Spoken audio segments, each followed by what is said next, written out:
بسم اللہ الرحمن الرحیم۔ شروع اللہ کے نام سے جو بڑا مہربان نہایت رحم والا ہے۔ تبت یدا ابی لہب و تب، ہلاک ہو گئے ابو لہب کے دونوں ہاتھ اور وہ خود بھی ہلاک ہو گیا۔ یہ آیت نبی صلی اللہ علیہ وسلم کے چچا ابو لہب کے بارے میں نازل ہوئی۔ جب نبی صلی اللہ علیہ وسلم نے قریش کے سرداروں کو اسلام کی دعوت دی تو ابو لہب نے سخت الفاظ میں کہا، تیرا برا ہو کیا تو نے اسی بات کے لیے ہمیں بلایا؟ نعوذ باللہ۔ اللہ تعالیٰ نے اسی کے جواب میں فرمایا کہ ابو لہب کے ہاتھ برباد ہو گئے، یعنی وہ دنیا اور آخرت میں ناکام اور ہلاک ہو گیا۔ یہ قرآن کی ایک غیبی پیش گوئی تھی جو اس کے مرنے تک پوری ہوئی۔ اس نے اسلام قبول نہیں کیا اور کفر پر مرا۔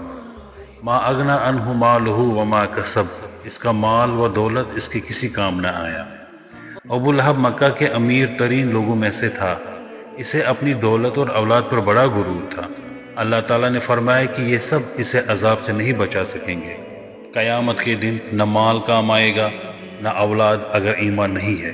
سیصلی نارا ذات لہب، وہ ضرور بھڑکتی ہوئی آگ میں داخل ہوگا۔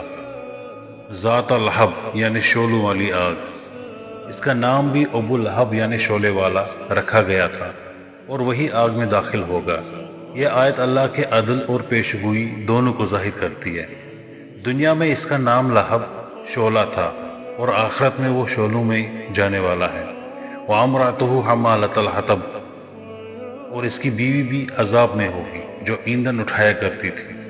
ابو لہب کی بیوی جس کا نام ام جمیل بنت حرب تھا، وہ ابو سفیان کی بہن تھی۔ وہ نبی صلی اللہ علیہ وسلم کی شدید دشمن تھی۔ وہ راستے میں کانٹے اور لکڑیاں بچھاتی تاکہ آپ صلی اللہ علیہ وسلم کو تکلیف پہنچے۔ اسی لیے اللہ نے اسے حمالۃ الحطب ایندھن اٹھانے والی کہا۔ دوسری تفسیروں کے مطابق وہ غیبت اور چغلی پھیلانے والی تھی۔ جیسے آگ کے ایندھن سے شعلہ بھڑکتا ہے ویسے ہی وہ لوگوں کے درمیان نفرت اور فتنے بھڑکاتی تھی۔ فی جیدہا حبل من مسد، اس کے گلے میں مونج کھجور کے ریشے کی رسی ہوگی۔ جید کا مطلب ہے گلا اور مسد سے مراد ہے کھجور کے سخت ریشوں کی بنی ہوئی رسی۔ دنیا میں وہ گردن اکڑا کر تکبر سے چلتی تھی، لیکن جہنم میں اس کے گلے میں ذلت و رسوائی کی رسی ہوگی جیسے جانوروں کے گلے میں ڈالی جاتی ہے۔ یہ رسی اس کے گناہوں کی علامت بھی ہے اور اس کی سزا بھی کہ وہ جہنم کے ایندھن کو اٹھائے گی۔ یہ سورہ قرآن مجید کی سب سے واضح پیش گوئی میں سے ایک ہے۔ اللہ تعالیٰ نے اس میں ابو لہب اور اس کی بیوی کے انجام کا ذکر کیا جبکہ وہ دونوں اس وقت زندہ تھے۔ اگر وہ چاہتا تو صرف زبان سے اسلام قبول کر لیتا تاکہ قرآن کو جھٹلایا جا سکے، لیکن اللہ کی قدرت سے ایسا نہ ہو سکا۔ وہ کفر پر مرا اور یوں یہ سورہ قرآن کے معجزے ہونے کی علامت بن گئی۔ یہ صورت ثابت کرتی ہے کہ قرآن اللہ کا کلام ہے، انسان کا نہیں۔ ابو لہب نبی کریم صلی اللہ علیہ وسلم کا سگا چچا تھا مگر ایمان نہ لانے کے باعث ہلاک ہوا۔ یہ اس بات کا ثبوت ہے کہ نسب، رشتہ یا مال و دولت کسی کو نجات نہیں دے سکتے۔ اللہ کے ہاں صرف ایمان اور عمل صالح کی قدر ہے۔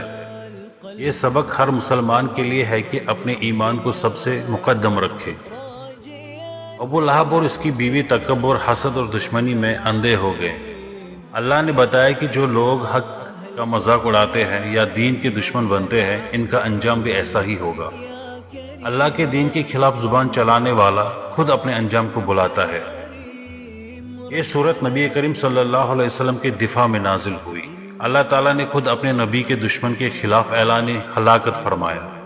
یہ نبی صلی اللہ علیہ وسلم کی شان نبوت اور اللہ کی محبت کی نشانی ہے۔